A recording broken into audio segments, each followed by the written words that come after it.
I'm back again with Michael Hitchborn of the Lepanto Institute, and we're talking about CRS, your donations going to grave moral evils. Michael Hitchborn, how are you?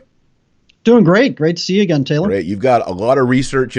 People that work in the chanceries, work at the USCCB, even bishops say, oh, no, we got all these things cleaned up. Everything is fine. That was many years ago. However, you're going to show us today that it may not be not only cleaned up, but it could actually be worse right now in 2020. Oh, you bet. Quite honestly, and I've been researching Catholic Relief Services since 2010, so just a little over 10 years. I've been looking into CRS and what their projects entail, and every single time, as you pointed out, I keep getting stonewalled or told, "Oh, it's not what you think," or "You're making a big deal out of something that's not really what it looks like." And I just keep looking at the information going, I don't understand how they could possibly say that I'm not seeing what my eyes are actually seeing. Right. It's almost like saying, if I say, this is my thumb, they're telling me, oh, no, that's not really your thumb. Yeah. Wait, what? Yeah. I mean, we're gonna get into even, you've shown some condom distribution maybe and things like that. So before we do, let's pray. We'll begin with the Our Father. In nomine Patris et Filii et Spiritus Sancti. Amen. Pater noster, qui est in celi, sanctificete nomen tuum, adveniat regnum tuum, fiat voluntas tua, sicut in cielo et in terra. Panem nostrum quotidianum da nobis hodie, et emite nobis debita nostra, sicut et nos dimittimus debitoribus nostris, et ne nos inducas in tentationem, sed libera nos a malo. Amen. In nomine Patris et Filii et Spiritus Sancti. Amen. So, Michael, several months ago, you sent me this report or a kind of a prototype of things, and you're like, check out this page, and I was reading it. It wasn't in English. What language was it? Spanish? Which part? There was that one section that had the condoms on it. Okay, that was in French. Yes. And I couldn't believe my eyes on the things that I was seeing. So maybe before we jump into this, you can kind of give everybody an explanation of what CCHD is, what CRS is, and how it relates to the bishops, the Catholic Church. Okay, so you mentioned CCHD. CCHD is the Campaign for Human Development, which we had discussed in a previous conversation that you and I had. CRS, Catholic Relief Services, it's the official international aid and development agency of the United States Conference of Catholic Bishops, which means it is officially a project of the USCCB, and it reports to the USCCB. They actually have to do what the USCCB tells them. Half of their board is made up of U.S. bishops. So as I've been investigating CRS, like I said, for 10 years, I initially discovered that CRS was partnering with organizations and facilitating funding to organizations that are, these are huge pro-abortion, pro-contraception, contraception spreading, condom spreading organizations. And I raised a red flag about it. I said, why are we giving money to organizations that are acting contrary to the church's teachings? And the response was, oh, no. We're giving them money for a project that has nothing to do with that stuff. We wouldn't give them money for the contraception and condom stuff. Right. Really? Okay. So I figured, well, maybe I should start looking at the projects that they're partnering with these groups on. And over time, it started to become clear these projects are dirty. There's no way that we could be participating in this project or that project. And every single time I put out a report, CRS was like, oh, no, it's not what you think. We're still sequestered off in this one little box that has nothing to do with the bad stuff. And so with this report last year, it started in February, and it all began one document where CRS was talking about condoms in a CRS document. And I was like, why are they talking about condoms? And I started looking. It was a part of a project called For Children. And I thought, okay, well, what is this project? What is this conversation about condoms? Why are they talking about this, and what's going on here? And so I looked for other CRS documents, and I found document after document after document that was published, copyrighted, and produced by CRS from 2017, 2018, and even as recently as December of 2019. And these documents were all talking about how, hey, if you use a condom, it's 98% effective at preventing STIs and HIV. And one document even said it preventing pregnancies. So they're not just talking about it as a preventative for disease. They're also talking about it as a preventative for pregnancy. So I just kept looking and looking. And as you pointed out, some of the stuff was in French. I don't speak French. I had to use Google Translate in order to help me through it. And once I started reading what I thought I was reading, it became very evident that CRS was deeply involved in the promotion of condoms through this 4 Children project. And that's what sparked this year-long investigation. My suspicion on the French, correct me if I'm wrong, is not that these documents were having international aid to France. Where else is there a large French-speaking population? Africa. Yeah, exactly. Exactly. And the documents I was just talking about were for the Congo, the Democratic Republic of the Congo. Precisely. Yeah. So this is exactly what Bill and Melinda Gates are doing. They're sending aid to Africa in the form of contraceptive services, and CRS, our bishops, are right there wrapped up into it. Well, yes. Every diocese has been taking up a collection for CRS every Lent. And again, every time I bring this up, we have a couple of bishops that would come out and say, "Oh no, that's not what's happening. Lepanto Institute, they're just a bunch of cranks." Mm-hmm. Archbishop Coakley was particularly vitriolic against what I was saying. But I've always been very honest with the bishops in trying to tell them, look, I'm not trying to hurt the church, and I'm not trying to give a black eye to the bishops. I actually give the information to CRS before I go public with anything. And they either don't respond, or they promise a response and don't give me an answer. In any event, I'm always forced to go public with the information because the bishops are asking the faithful for money for these projects. And I think that the faithful are owed due diligence. They're owed full knowledge of where their money's going. Yeah. Yeah.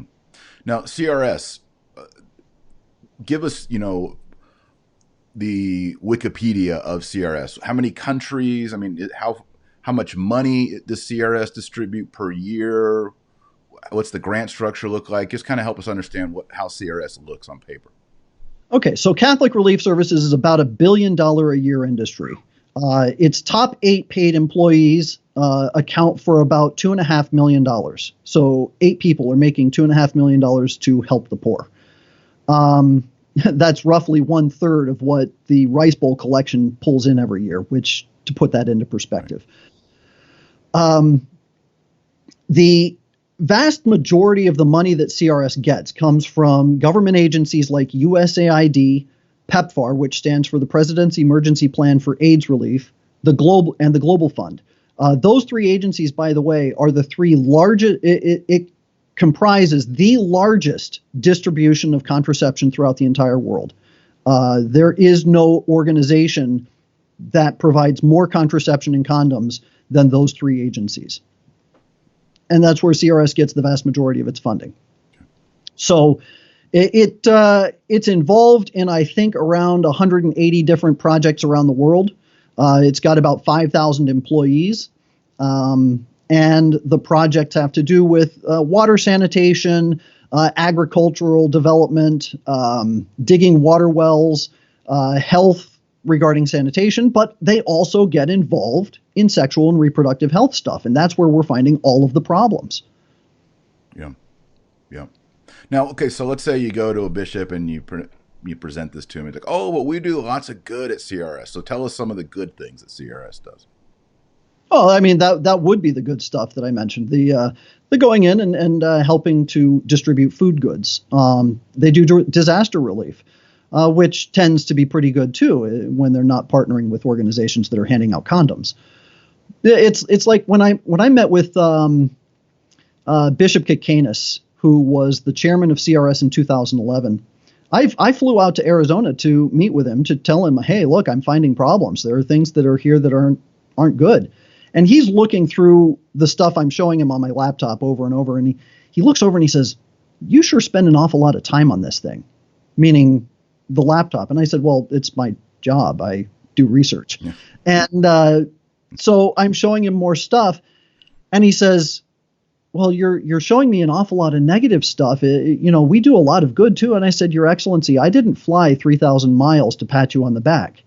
I flew 3,000 miles to tell you I'm finding a problem. Mm-hmm. Yes, there are good things that CRS does, but I'm not going to waste your time by coming out here to shake your hand. It's like a guy gets arrested and he's before the judge. He's like, yeah, but I do a lot of good stuff too. Hey, I pet my dog every day. I feed my kids. I mow my lawn. I help out at the food shelter. I don't know why you're so mad that I ran somebody over. Yeah, but that's kind of the response that I've been getting for a long time. Mm-hmm. Yeah. So the rest of this report and this report, as we've already noted, I rolled out the first part a couple of weeks ago, and that was the stuff on all the condoms, where we talked about how CRS produced in its own documentation the promotion of condoms, the encouragement of condom use. I mean, one of the documents they had said that it's a good practice for teenagers to be sure to use a condom every time they have intercourse. And this is CRS letterhead. Oh yeah, yeah. This is for real. It's not just a partner related to CRS. This is CRS literature. We got these documents on CRS's own website, crs.org. Yeah, I just want people to understand, because a lot of times say, well, that's a partner organization or that's a subgroup. Yep. It's not the group that we work with, but this is actual CRS documentation. That's right. Not just CRS, not only did we find it on CRS's website, but it has at the very bottom copyright Catholic Relief Services, and it even says things like all the contents are the sole responsibility of Catholic Relief Services, or all the contents of this report are the sole responsibility of 4 Children Project. Now, just to remind you, the 4 Children Project is Catholic Relief Services' project. They're in charge of the whole thing. So if it says the documents are the sole responsibility of 4 children, it means 4 children as introduced or produced by CRS. And those documents still contain Catholic Relief Services, copyright 2018, copyright 2019, whatever. Right. So this is, their fingerprints are all over. Now, have you had any responses from any of the bishops or anyone at CRS on the condom element in this documentation? Well, Bishop Strickland did officially come out, your boy out there in Texas. Mm-hmm. He officially came out and said, hey, this needs to be investigated. Catholic Relief Services needs to be investigated. And I think that if more bishops were to come out and say, yes, CRS needs to be investigated, this information is damning, we would see real change and a real positive effect on the way the church does charity. But unfortunately, too many bishops are willing to say, no. What we do is good. We're not going to pay attention to the noisy bad. It's so tired. I mean, the whole McCarrick scandal should have taught them something. You'd think. Mm-hmm. It's an easy fix too.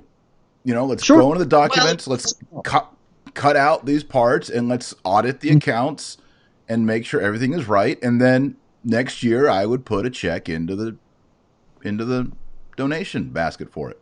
But right now, I can't. No one who's Catholic can do that right now. Sure, and it's a simple fix, but it's not an easy one. And the reason is because CRS is addicted to federal money. Mm-hmm. And as long as Catholic Relief Services receiving money from USAID, PEPFAR, and the Global Fund, they're going to be going out there and implementing their projects. Right. So just so people understand, when CRS goes into a country and they're doing something under a project or under the funding of USAID, PEPFAR, or the Global Fund, this is not a CRS initiative, and they're not the only ones that are a part of the project. As a requirement of the grant, CRS has to include other agencies, and these other agencies are horrible. Mm-hmm. So CRS actually winds up acting as a kind of an introducer of these very vulnerable people in impoverished situations to these wolves. And when CRS finishes the project after 3, 4, 5 years, however long it takes, they pull up roots, they leave, but it's still a USAID or PEPFAR project. And so USAID or PEPFAR will take another organization and put them in under the same structure. So CRS is building an infrastructure for a population control organization as long as they work for these groups. That is the essence of the problem. And when 3/4 of the funding from the federal government is going towards CRS, you can bet they're going to scream bloody murder and claw and kick and scream and holding onto that money rather than lose it. So it seems that the problem is not just fixing the language of the document and not just looking at, an audit and line items. It's actually related to the reception of the money and the tentacles that reach into the agenda, because the money that comes in there's a certain assumption from these agencies that they're going to implement, cooperate with this global agenda. Is that right? Absolutely. Yeah. Yeah, and there's a reason why Pope Benedict in 2010 issued a motu proprio called On the Service of Charity. And Article 10 of this motu proprio actually specified that bishops are not to allow charities under their charge to receive funding from organizations whose primary ends or secondary ends involve things which are inimical to church teaching. That's specifically written into the motu proprio. That's good. If CRS were to follow that, they would necessarily have to stop taking funding from those agencies I mentioned, and also the Bill and Melinda Gates Foundation and others like it. Yeah. So what do you expect to happen? Because this, in the past, you've done reports and you've come on before and we've talked about it. But this, when you have the word condom, that will get the attention of people. Sure. I don't sure. We were talking about what we're going to name this show. I mean, should we use the word? YouTube isn't going to like the word condom in a title of a YouTube video show, but that really is what will spark the interest of your every Sunday Catholic, that goes to mass every Sunday, believes the faith, especially believes the church teaching on contraception. When they see this, that's going to get their interest, and they might get really involved. I mean, this could be a real moment, especially now we got Bishop Strickland open about it on places like Twitter. Do you think this could be the tipping point? I do. I never know what to expect anytime I put out a report on any of these agencies. Most of the time I expect to be ignored. But if look, I'm a nobody. I don't count myself as anybody special, but I just like a dog who, I'll give you an example. About a week or so ago, my wife told me a story that she read online about a woman who was out walking her dog. And the dog started acting kind of funny and was barking and tugging and really whining and wanting to go to this one little area off the road. And so this woman, she let her dog kind of go over there. And when she went over there, she discovered that somebody had discarded a baby and left her. And it was because of that dog that woman was able to discover the baby and save its life. And the paramedics that showed up said, look, if this baby had been left out for another hour or so, she would have died. And so the way I look at it is, I'm not the one who's out here to fix the problem. I'm just like that dog. Mm-hmm. All I'm trying to do is alert people to a problem so that somebody in authority can do something about it. Now, who has the authority? Is it someone at the USCCB? Is it a cardinal? Where does the buck stop on CRS? Well, it can stop with every single bishop. They can withdraw their support from CRS. Every bishop in his own diocese can say, you know what, we're not going to participate in this. In terms of fixing CRS, well, that has to be done by the board. The bishop's board plus the lay board on the other half have to get together and say, this is a real problem, and we need to have an independent investigation. Again, if McCarrick is going to teach us anything, internal investigations are absolutely worthless. You're going to have a bunch of mobsters go, hey, we investigated ourselves and we found ourselves innocent. Yeah. Come on. Nobody's going to buy that. But they're also not going to buy an investigation from Michael Hitchborn because Michael Hitchborn is biased. Right. So it has to be independent. It has to be somebody that's trusted by all parties. Somebody who's going to go in and go through all of the documents of CRS's projects, and CRS has got to be fully transparent. They've got to allow all the investigation to go wherever it leads. And if there's something that they normally wouldn't allow somebody to see, some proprietary information, they've got to release that too. It's probably not going to happen, Michael. I just don't see that happening. Well, that's an unfortunate thing, but that's what needs to happen. Yeah. Here's what I think could happen. Maybe tell me if you agree or disagree. Mm-hmm. We keep pushing this. We make it more and more aware. We raise the questions. Lay people stop giving to CRS, and that's helped sink it. But we also hopefully get some bishops who just say, I'm not collecting it this year. Right.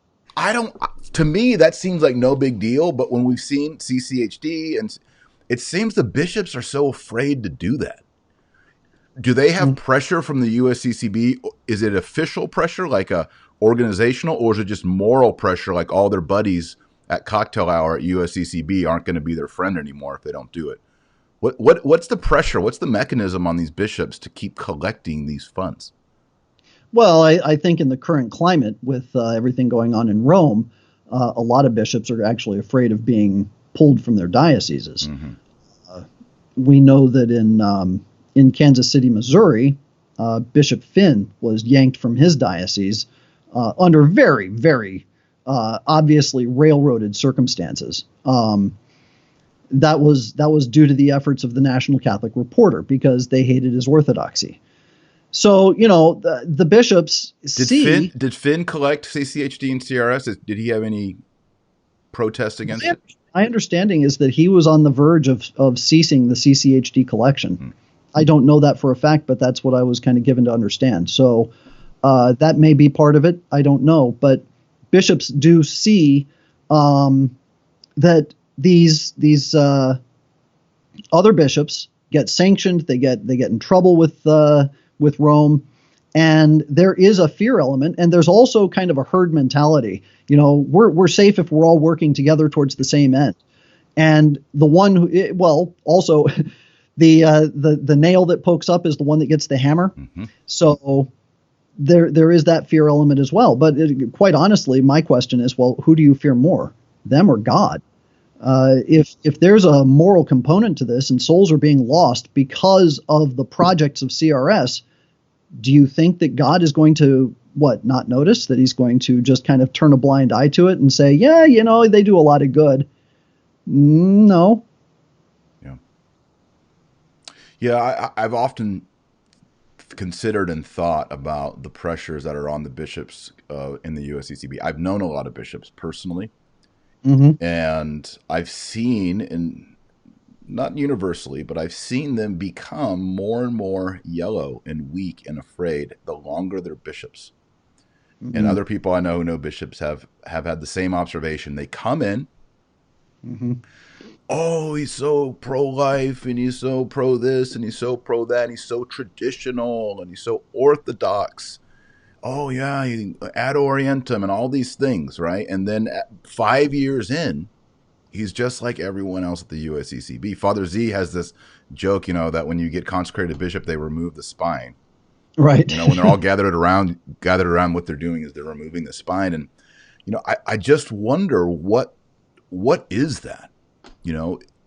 Why is it that guys who start off, everyone's, oh, he's so conservative and all that. And then it's like, what a disappointment. I'm thinking, for example, I'll just name some names because everybody on watches my show knows who I'm talking about. Like a Cardinal Dolan, an Archbishop Gomez, a Bishop Barron, these guys, they're so conservative. But when it comes to real issues and controversies, they kind of get a little softer, a little more socially acceptable. Right. And then everyone's like, what a disappointment that was. Right. My wife would point out to me that I have to be careful not to let my articles get too negative because people like happy Catholicism. It makes them feel good. And I think a lot of times these bishops, they get worn down. They feel like if they're not giving a positive message and they're not talking about things in a very positive way, that, they're going to get people mad at them, and they don't want people mad at them. Yeah. And that's just human respect is a very big pitfall, especially for bishops, I think. And they have to be very careful and be on their guard against desiring human respect. Yeah. I mean, as Catholics, we have the ultimate optimistic message, and that is, in light of original sin, in venial sin, in moral sin, in brokenness, in concupiscence, in death, and suffering, we have the cross and the resurrection. Yeah. We have the sacraments. We have the roadmap and the tools and the food to get us to the beatific vision. So we have the ultimate optimistic message. The problem is, it's like what Fulton Sheen said. The number one argument against the Catholic Church is the Catholics. The problem is when you see a Theodore McCarrick, Cardinal of D.C., the preeminent, eminent cardinal and prince of the American church, and what a scumbag he was. Oh, I know it. Financially and morally, and lying. And he's not the only one. Yeah, I know. He's just one. He's probably maybe the worst. But you see that, and you see the Maciels. You see that people, normal people, sheep, when they see these things, they say, it's a joke. It's a contradiction. They say they've got this message, but if it's so true, why was their number one guy in America, McCarrick? Why wasn't he transformed? Why wasn't he sanctified? Something that we need to point out is that McCarrick, for I want to say almost 9 years. No, when did it form? I think 2008. So maybe 11 or 12 years. McCarrick was the chairman of the Catholic Relief Services Foundations Board. Surprise, surprise. Yep. And I am told that he went on many, many, many trips regarding Catholic Relief Services. And it's funny because as soon as McCarrick was accused, I think about a month later, CRS came out with a statement saying, yeah, we looked into it, and before anybody asks, we didn't see any indication that McCarrick did anything wrong while he was on these trips. Well, that was a real quick statement. So, I can't prove anything, but the question that I have to ask is, why did you feel compelled to come out with a statement so quickly? Yeah.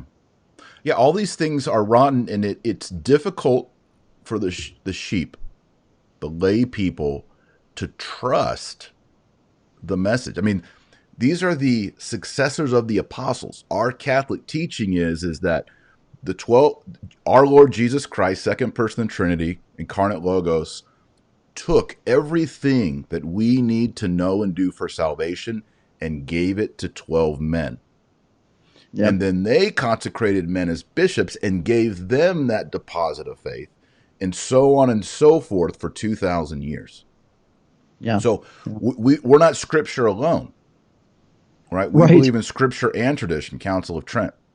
We're not Protestant. So the devil, in order to undermine this great message, has said, well, I'll just undermine those apostolic successors. I'll just create more Judases. And that right there confuses and hurts the people who are supposed to receive that deposit of faith. Right. And remember, Judas was the first apostle of social justice. He was. Yeah. Why do you should have used that money for the poor is what Judas said. Yep. And he was the one that was in charge of the purse, just like McCarrick.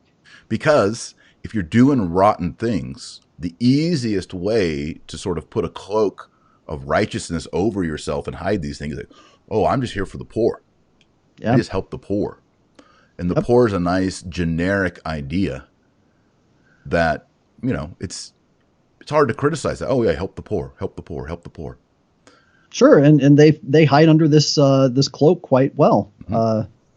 Catholic Relief Services, Campaign for Human Development. Look at all the good we're doing. Over here, look over here. Yeah. And this is, I think you and I talked about this in our previous interview, Michael, and that is, we have the principle of subsidiarity. I'm not going to come on the show and boast about where I give my money and what I do, but I will say, as a matter of principle, when I give my money to the poor and to mercy ministries and to charity, I like to know who those people are and actually see the outcome from it. That doesn't mean I have to watch someone eat a sandwich. Right. Yeah. But I do like to, when I give to a pro-life cause, I do like to go once or twice a year and go to the gala and talk to the dozen ladies and see their babies. And, I like to see where this money went and what it's doing, and hear the message from the people running it, and see the babies born.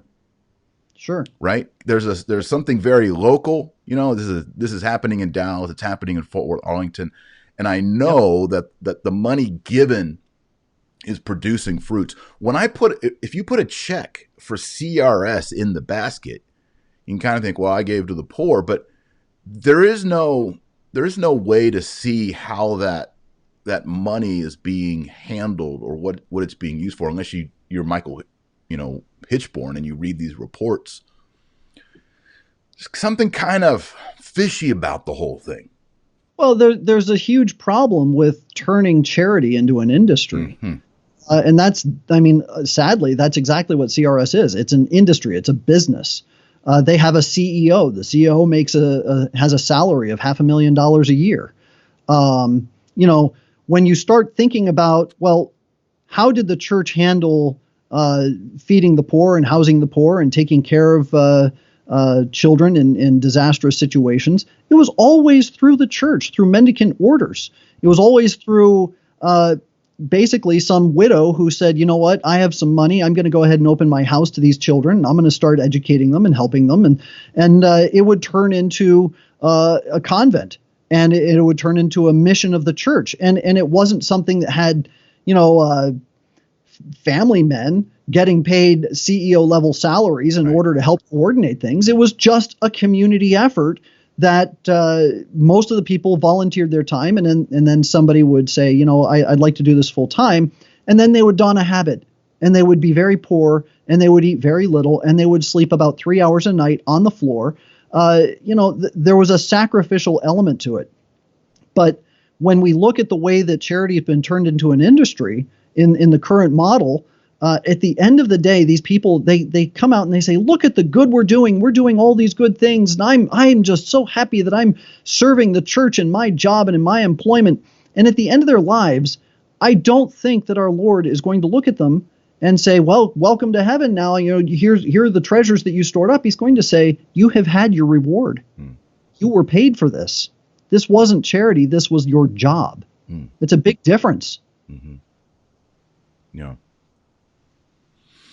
Yeah, I guess someone could raise the objection. Okay, well, how do we help people in the Congo? Well, there are certain places where subsidiarity. There's not just. Well, I guess there are some like billionaires sitting around in Africa, but they're probably not the kind of guys who are gonna Nigerian. Yeah, they're stockpiling like AK-47s and not necessarily food goods. Yeah. But how do we bring Catholic relief to foreign situations? I know the New St. Thomas Institute, we're involved in caring for orphans and supporting them in China, but I've researched it and I know the people and I feel good about it. So there has to be some way in which we can do it doesn't just have to be in our town. There can be an overseas element, but how do we get it from getting out of hand like we see here with the CRS? Yeah, it stays, like you pointed out, it stays all local.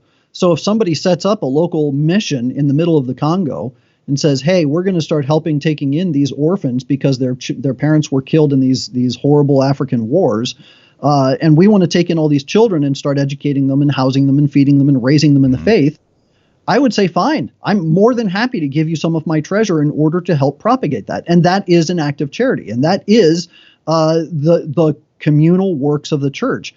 Again, it's when it turns into this giant industry that we run into problems. Let's remember, when the Jesuits came over into the Brazilian area and started converting these indigenous peoples, they didn't have huge financial backers. They didn't have some sort of industrial standard where they went in, they bulldozed areas, and they set up these buildings. They went in with rosary beads and a book of prayer. Okay, so what if someone says, yeah, but they had the Spanish and Portuguese crown behind them? Well, eventually they did, but not when they started. And many, if you've ever seen the movie The Mission, what you'll see is, and it is based on truth, the character of Jeremy Irons, he basically goes into the middle of the woods. He meets up with these Indians. They have, plays his flute. Civilization. Yeah, he plays his flute. Yeah.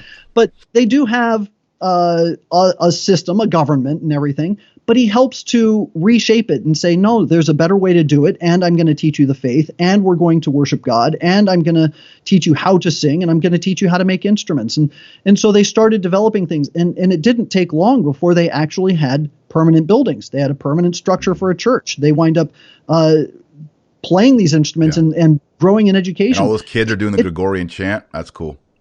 It took one generation for the Jesuits to so indoctrinate and enculturate these people into the Catholic faith that they were sending these Indians to universities in Europe to teach because they were more intelligent and better educated than the ones in Europe. And that's actually ultimately one of the things that led to the jealousy and the suppression of the Jesuits. Mm-hmm. Yeah, and also, I raise the objection, well, they had the Portuguese and Spanish crown behind them, but you see, like, for example, in the mission, that there are times when the crown turns against the missionaries, and the missionaries are actually protecting the people against oppression and injustice. Right. And well, it goes to that old saying, if you take the king's shilling, you'll do the king's willing. Yes. So you have to be careful. Yeah. I think this is it's a wake-up call for all of us. We are all, as baptized Catholics, we are all called to alms. Alms is part of our identity. Alms not only assist the poor, but alms also reduce, if you read Proverbs and Ecclesiasticus and also patristic and medieval literature, alms helps us detach from our own goods and our own wealth, and alms remit our temporal punishment, which is what's due in purgatory. Yes. They often, the best thing to get out of purgatory are masses, the holy sacrifice, but the next best thing are alms. And so we have to be people of almsgiving. And I think part of that is not just dropping coins in a basket, but part of alms is doing your research. I want to be pro-life. I want to get what is the best and most efficient pro-life cause near me or that I can give to. And you have to do a little bit of research. I mean, Michael Hitchborn's doing a lot of research on where money's going. I think we're all called to be like Hitchborn in this way. We have to figure out where the money is going. That's part of almsgiving. Yeah, we have to be very careful. As we pointed out last week in our report, so the first, the first report was about the condoms. The second one had to do with a website that CRS was the custodian of. So you want to talk about the custodian of goods. When you're the custodian of something, you are responsible for the contents. You're responsible for how it is functioning, how it operates. And if you're giving money indiscriminately to an organization that is promoting abortion, contraception, pornography, whatever, and you hear about it, but you're like, oh no, I still want to give to the good stuff, you're culpable for helping to finance that bad stuff as well. That's right. So you have to be discriminating. And the thing about our report last week, CRS is the custodian of a website called ovcsupport.org. This website it's kind of like a library storehouse. It's a warehouse or a clearinghouse of all sorts of documents about OVC projects. OVC stands for Orphans and Vulnerable Children. And so because of the 4 Children Project, CRS is responsible for this website. And it said right on the website, this is operated by Catholic Relief Services as the head of 4 Children. When we first discovered the website, I thought, okay, so CRS is the custodian. What's on here? And I found a bunch of documents that were promoting abortion, a bunch of documents that were promoting contraception, a bunch of documents that were promoting condoms. And I'm sort of going, how can they possibly allow this? And I went to their terms and conditions page, and there was a disclaimer at the top. And the disclaimer said, hey, CRS is not responsible for the contents of this report or this website that contain anything that conflicts with church teaching. And I thought, that's kind of an odd disclaimer to put up there. It kind of means that that there's bad stuff on this website. And then under the terms and condition, it said that the operators of the website, 4 Children, which means Catholic Relief Services, retains the right to remove any content that is offensive And it then specifies any content that promotes racism or bigotry or hatred or violence or nudity or anything like that will automatically be removed. And I went, well, you have a disclaimer here that says that you're not responsible for the contents of this website when it comes to abortion, contraception, and condoms. But when it comes to the other stuff, you are going to hold the right to remove it without any concern. Hello? Hello? You there? That's a huge problem. That's a huge problem. That's a self-exoneration where they can hide behind one statement. If we find a document that promotes abortion, they can say, no, we've got a disclaimer. If we find a document that promotes racism, they say, we're right on that. We're going to take that right down. Really? Yeah. Really? So we found a bunch of stuff that was promoting all the bad stuff. I gave it to top brass over there at CRS. And the next thing I know, the website gets put under lockdown. So you had to have a password to get in. Okay.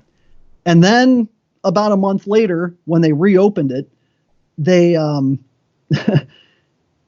they took some of the documents down, not all of them, and the terms and conditions disappeared.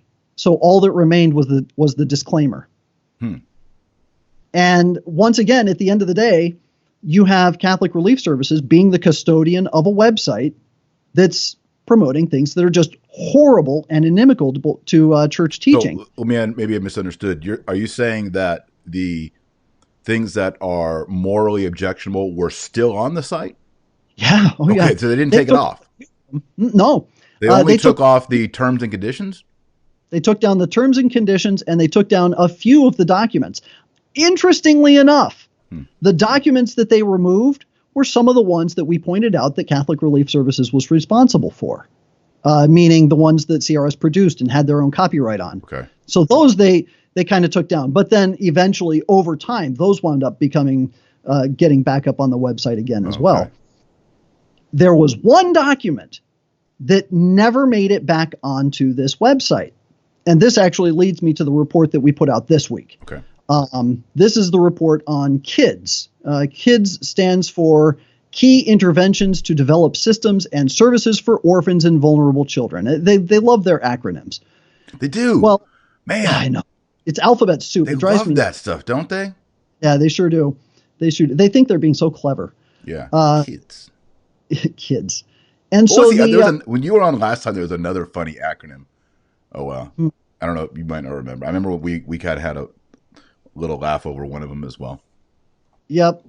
Well, this was a project that took place in Cameroon. It ran from 2014 to 2019. It's a $7.6 million project funded by USAID. The document that we found on the CRS website was called, let me see if I can get the title of it.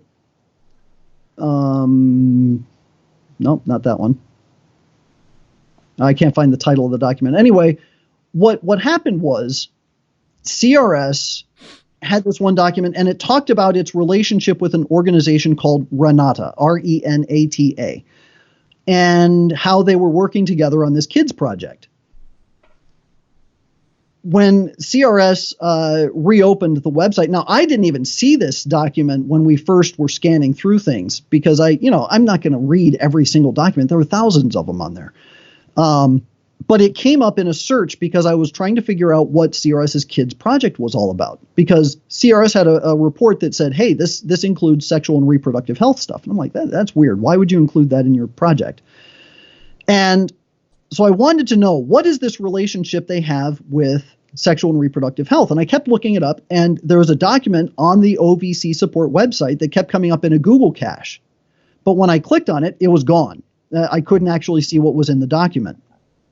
And it took me days to actually find a cached version of this document. And I could figure out after reading it why CRS was so intent on keeping this off the website, because it spelled out exactly how it has this relationship with an organization called Renata in what is a referral network.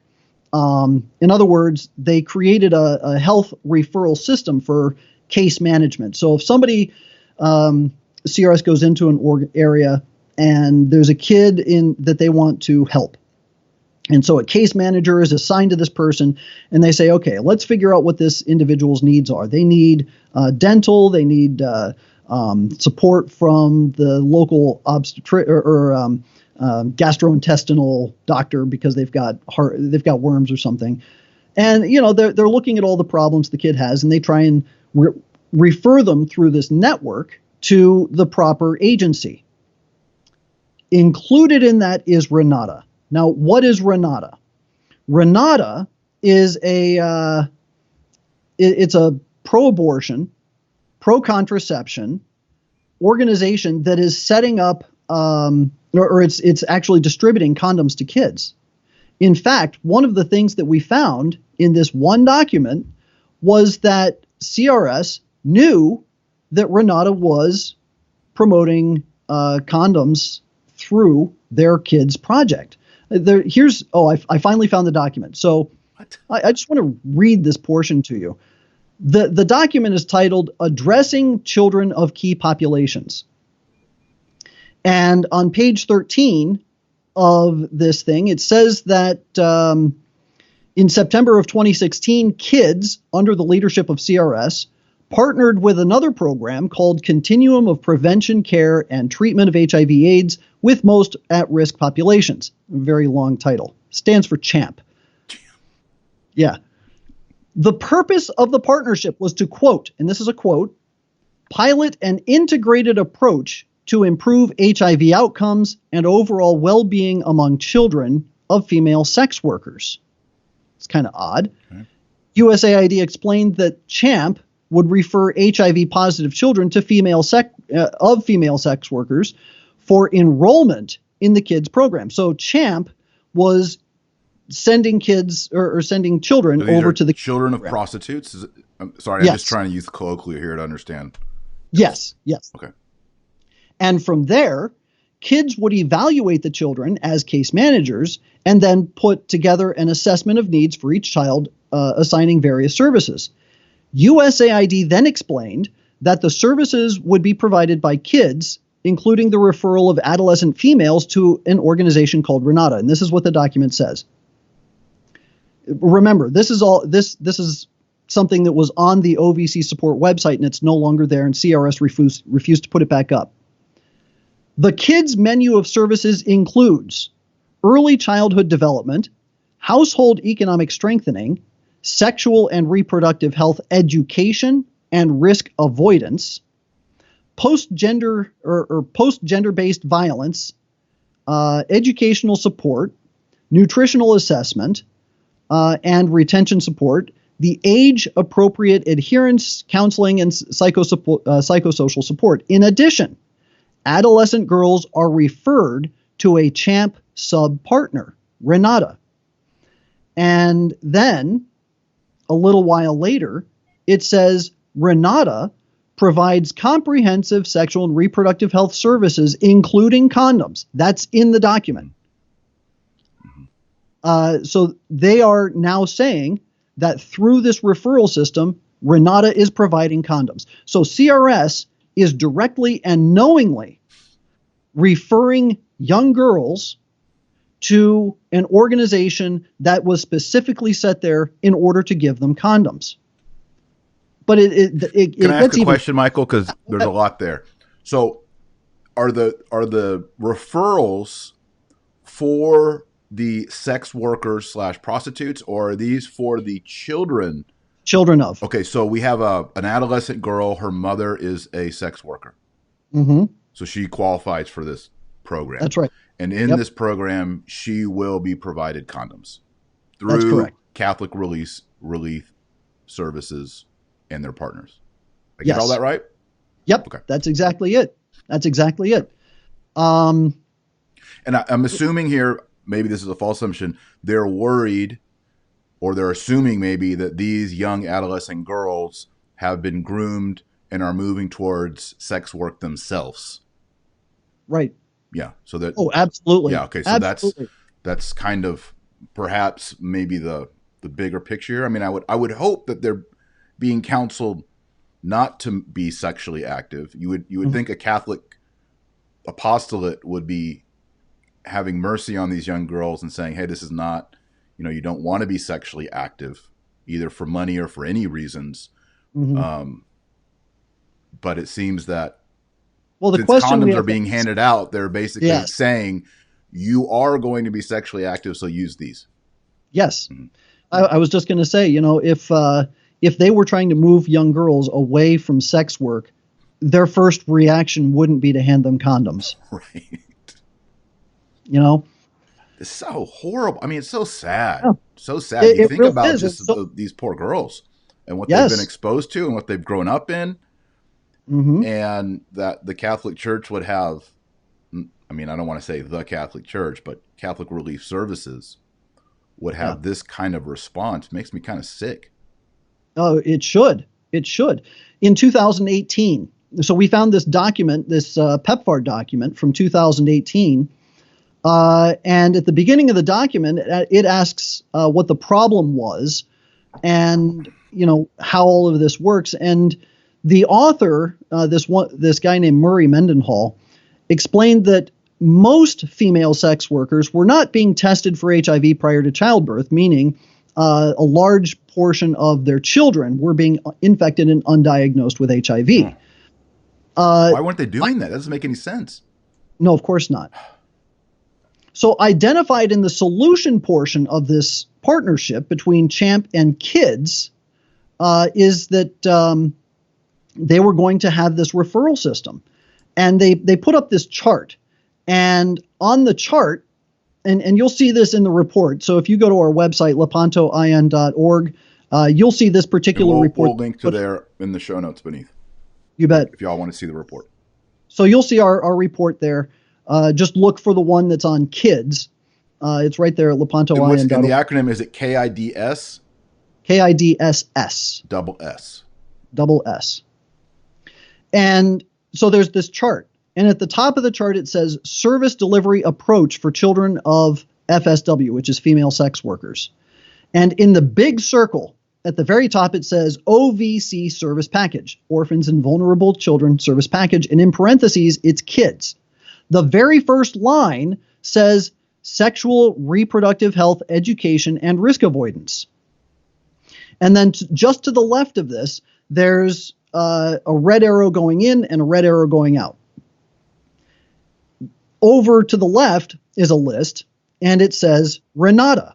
And it lists, gender-based violence prevention, post-gender-based violence care, and comprehensive sexual and reproductive health services.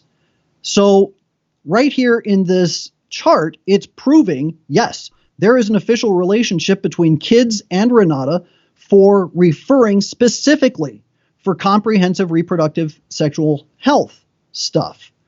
And as we started going through, we were like, okay, so they're referring kids, and this is all official documents.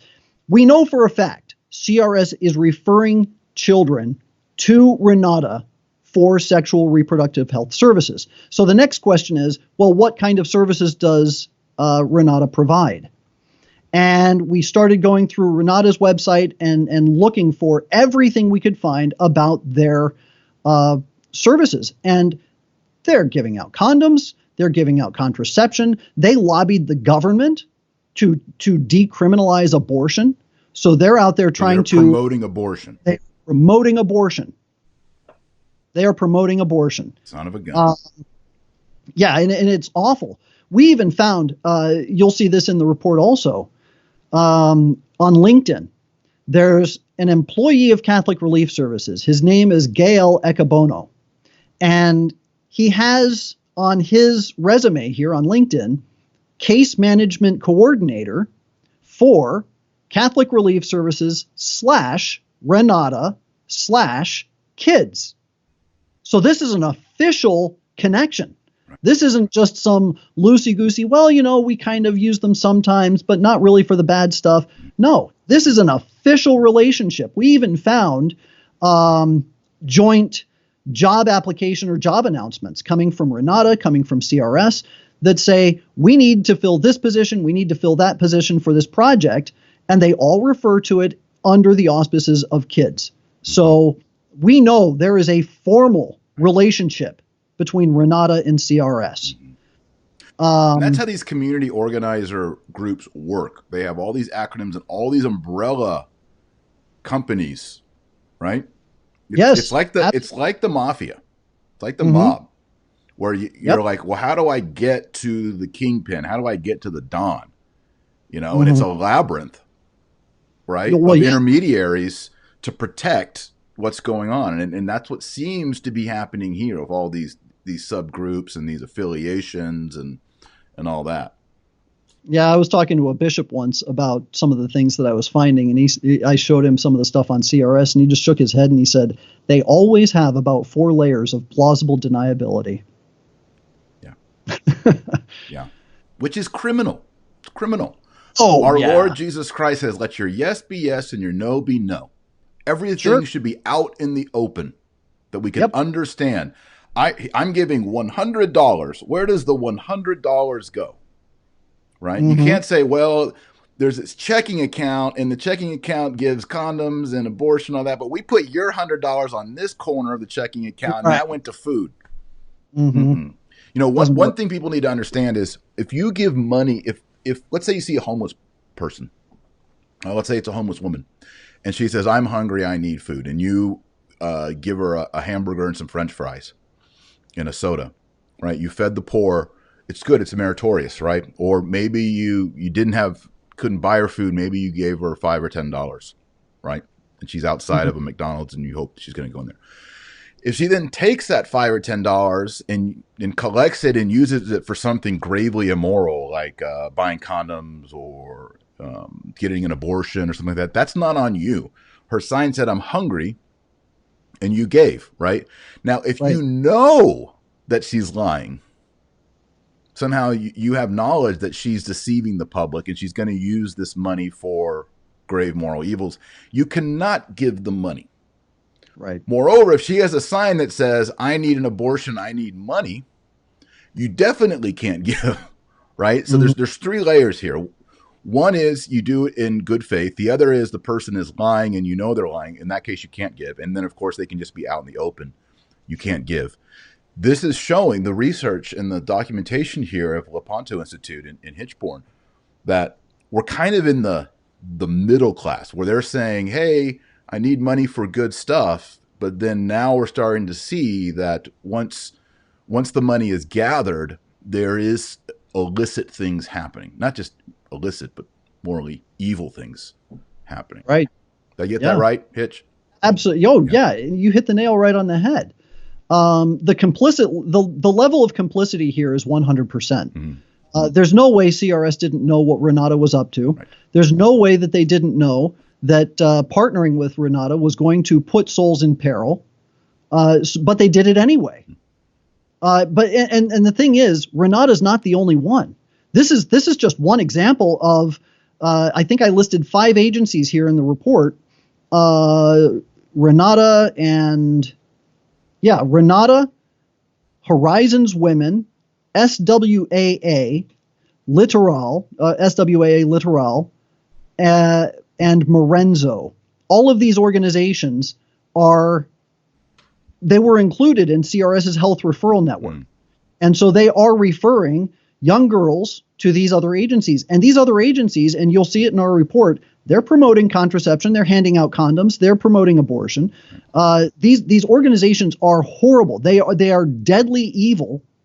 And CRS knowingly partnered with them to refer young girls to them for sexual and reproductive health services. And we know that because CRS indicated in their own document that they are including these referrals for sexual and reproductive health services. No wonder CRS removed this document from the OVC website and did not put it back up. Right. Deceitful.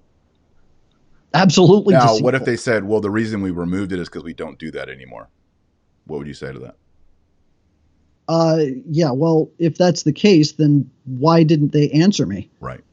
Why didn't they send me any response when I asked for an answer and an explanation for these things? Right. I got no response to this.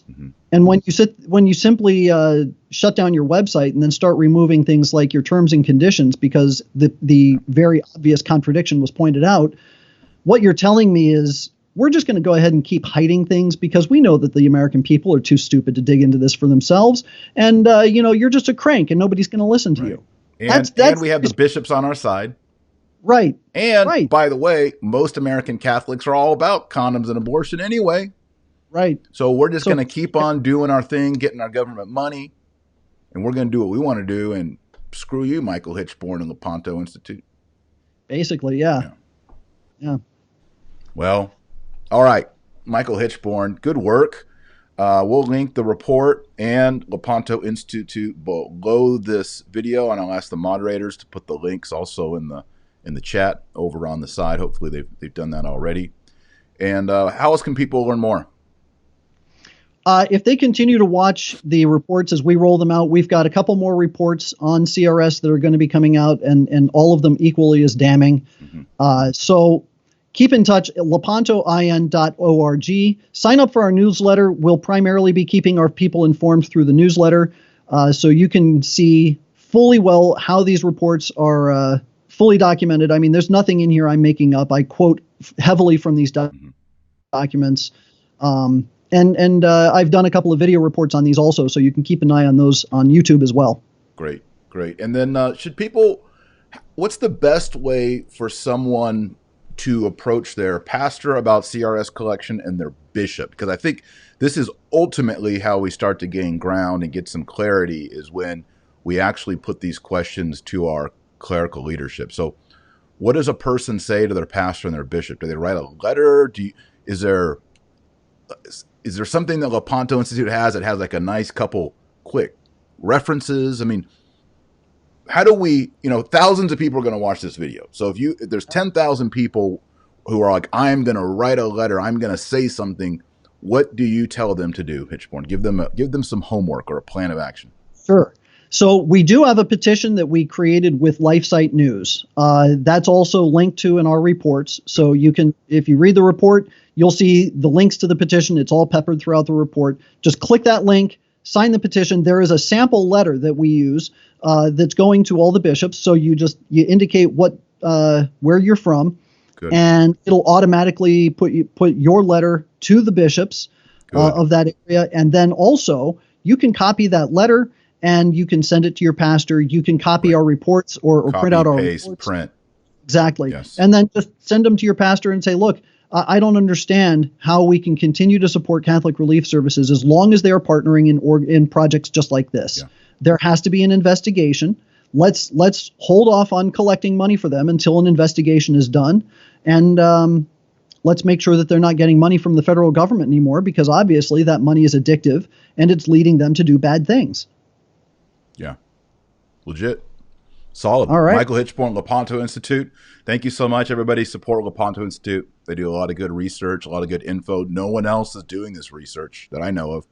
It's Hitchborn and Lepanto Institute. So, Michael, thanks so much for all your research and for coming on and explaining it to us. Thanks so much for having me on, Marshall. We'll see you again. All right, let's pray. We'll pray Hail Mary that this gets sorted out. Nomine Patris et Filii et Spiritus Sancti. Amen. Ave Maria, gratia plena Dominus tecum. Benedicta tu in mulieribus et benedictus fructus ventris tui, Iesus. Sancta Maria, Mater Dei, or pro nobis peccatoribus, nunc et at hora mortis nostrae. Amen. All right, everybody. Pray the rosary. Pray the rosary. This gets sorted out. Our Lady doesn't like this. And let's ask her to help. Let's ask her to partner with the Holy Ghost and get this cleaned out of our church. So thanks everybody for watching. Please like, please subscribe. Thanks for all your support on Patreon. And again, thank you, Michael Hitchborn, for coming on, and we'll see you in a future show. You bet. All right. God bless your Godspeed, audience. everyone.